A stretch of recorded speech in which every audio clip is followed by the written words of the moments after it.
नमस्कार दोस्तों, सुरफास्ट सीरीज में आपका स्वागत है। तो आज हम फिर आप लोगों के लिए हिंदी का ये इम्पोर्टेंट क्लास लेके आ गए हैं। और हम हमेशा कहते हैं कि आप लोग मॉर्निंग में उठिए, एक टारगेट फिक्स कीजिए कि हमें 2 घंटा 4 घंटे या 5 घंटा पढ़ना है। आप जो भी टारगेट फिक्स करते हैं उस पर रेगुलर आप काम कीजिए। आप किसी भी एग्जाम की तैयारी क्यों ना करते हो, आपको सफलता जरूर मिलेगी। तो चलिए इस क्लास की शुरुआत करने से पहले आपको बता दें कि जो लोग अभी हमारे चैनल पर नहीं हैं, आप हमारे चैनल को सब्सक्राइब कर लीजिए। और यह वीडियो आपको हेल्पफुल लगे तो प्लीज़ हमें सपोर्ट कीजिए और वीडियो को लाइक कीजिए। तो चलिए इस क्लास की शुरुआत करते हैं। तो पहला क्वेश्चन है कि निम्न में से शुद्ध वर्तनी वाले शब्द का चयन कीजिए। तो ऑप्शन में औषधि, औषधि, औषधि और औषधि। तो देखिए ज़्यादा का अंतर नहीं है, मगर आपको जो शुद्ध वर्तनी इसमें चयन करना है। और शुद्ध वर्तनी कौन है, तो देखिए इसका सही उत्तर क्या हो जाएगा, तो ऑप्शन नंबर बी, ये जो है ना औषधि होता है। ठीक है, ये सही उत्तर है। अब देखिए अगला क्वेश्चन है कि शब्द के पहले लगने वाले धातु को क्या कहते हैं। तो ऑप्शन में उपसर्ग, प्रत्यय, सर्वनाम, समास। तो आपको बता देते हैं कि शब्द से पहले लगने वाले जो है धातु को उपसर्ग कहते हैं, और शब्द के जो है बाद जो धातु लगता है उसे प्रत्यय कहते हैं। अब देखिए सर्वनाम है, आपको बताते हैं कि संज्ञा के बदले जो शब्द आए उसे सर्वनाम कहते हैं। अब देखिए आप सर्वनाम के 6 भेद हैं, कौन कौन होते हैं। जैसे हो गया पुरुषवाचक सर्वनाम, निश्चयवाचक सर्वनाम, निश्चयवाचक सर्वनाम और निजवाचक सर्वनाम और संबंधवाचक सर्वनाम और प्रश्नवाचक सर्वनाम। ठीक है, तो यह जो है सर्वनाम के भेद हैं। अब देखिए समास है। तो समास को आप लोगों को हम पीछे भी क्लास में बताए थे कि समास जो है एक संक्षेपण की प्रक्रिया है।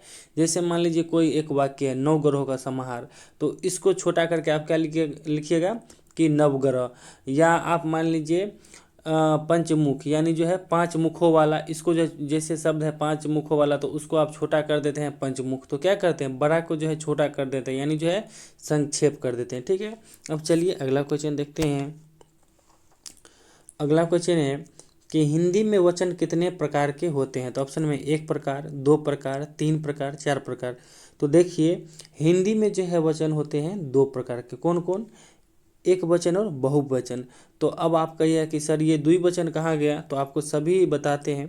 देखिए यह जो आप पढ़ते हैं एक वचन, द्विवचन, बहुवचन, यह जो है संस्कृत के वचन है। ठीक है, तो आपको पूछिएगा कि संस्कृत में कितने वचन है, तो 3 होता है। कौन कौन, एक वचन, द्विवचन और बहुवचन। और हिंदी में जो है वचन 2 होता है, एक वचन और बहुवचन। अब चलिए अगला प्रश्न देखते हैं।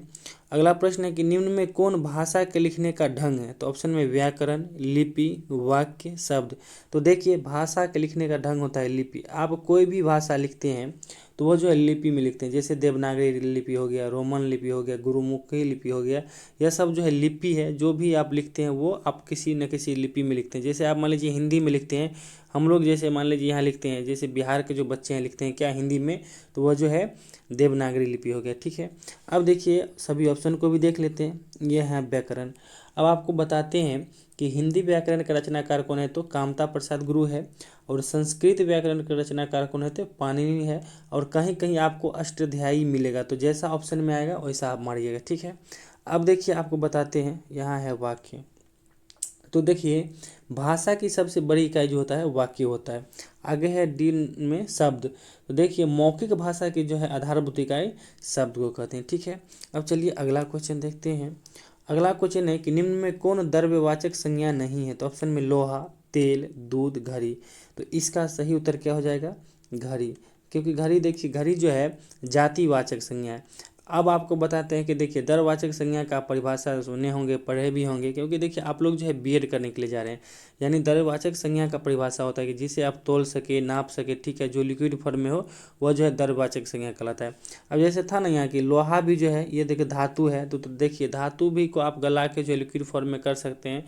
तो एग्जाम्पल में धातु भी आता है, तो यह जो है द्रव्यवाचक संज्ञा हो जाएगा। अब जैसे देखिए तेल है, ठीक है, इसे तेल को तो आप नाप भी सकते हैं, तोल भी सकते हैं। दूध को भी जो है नाप या तोल सकते हैं। यह सब क्या है, द्रव्यवाचक संज्ञा का उदाहरण है। अब चलिए अगला क्वेश्चन देखते हैं।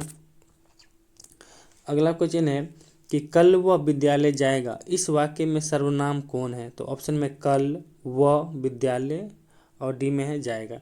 तो देखिए इसमें जो है सर्वनाम, तो आपको पहले भी बताए थे कि संज्ञा के बदले जो शब्द आए उसे सर्वनाम कहते हैं। मान लीजिए कोई आदमी है मोहन, राम, सोहन, अगर उसके बदले में आप वह प्रयोग करते हैं या ये करते हैं तो वह क्या हो गया, उसका जो वो हो गया सर्वनाम हो गया। तो यहाँ देखिए जैसे यहाँ आप यह भी तो कर सकते हैं कि कल मोहन विद्यालय जाएगा। तो देखिए मोहन की जगह क्या लिखा हो, जैसे मान लीजिए वह है, तो वह जो हो गया सर्वनाम हो गया, यानी जो है यह एक संज्ञा के बदले है। ठीक है, तो यह आपको पहले भी बताए थे कि संज्ञा के बदले जो शब्द है उसे सर्वनाम कहते हैं। तो इसका सही उत्तर क्या हो जाएगा, वह हो जाएगा। अब देखिए अगला प्रश्न है कि ये जो है अगला जो आपको प्रश्न है ना, ये खाली स्थान भरने वाला है। तो देखिए राष्ट्र की डॉट डॉट के लिए शहीदों ने अपना बलिदान दिया। तो ऑप्शन में आन, बान, शान, जान। तो यहाँ जो है सही आंसर क्या हो जाएगा, तो राष्ट्र की जो है आन के लिए शहीदों ने अपना बलिदान दिया। अब चलिए अगला प्रश्न देखते हैं। अगला प्रश्न है कि अलंकार कितने प्रकार के होते हैं। तो ऑप्शन में 1 प्रकार, 2 प्रकार, 3 प्रकार, 4 प्रकार। तो देखिए अलंकार जो है 3 प्रकार के होते हैं। अब अलंकार कौन कौन होते हैं 3 प्रकार के, तो देखिए शब्दालंकार, अर्थालंकार और उभयालंकार। ठीक है, अब चलिए अगला प्रश्न देखते हैं। अगला प्रश्न है कि प्रेम वाटिका किसकी रचना है। तो ऑप्शन में रसखान, मीरा, निराला, केशवदास। तो देखिए प्रेम वाटिका जो है रसखान जी की रचना है। अब सभी को ऑप्शन में देख लेते हैं। देखिए मीरा, वो जो मीराबाई थी, इनकी कुछ रचनाएं भी देख लेते हैं। जैसे हो गया मैं बेरंग होंगी, प्रभु गिरिधर नागर या मोरे ललन, यह सब जो है मीराबाई की रचना है। अब देखिए निराला साहब की रचना कौन है, तो निराला जी की रचना जो है तुलसीदास। देखिए वो तो एक कवि थे, मगर तुलसीदास जो है एक पुस्तक भी है। तो तुलसीदास पुस्तक के रचयिता कौन है, निराला साहब है। अब देखिए रसिक प्रिया के रचनाकार कौन है, तो केशवदास है। आपको बताते हैं इन मीराबाई के बारे में कुछ शॉर्ट में बताते हैं। देखिए इनका जन्म जो है राजस्थान में हुआ। ठीक है, और इनका विवाह उदयपुर के महाराणा भोजराज के साथ हुआ।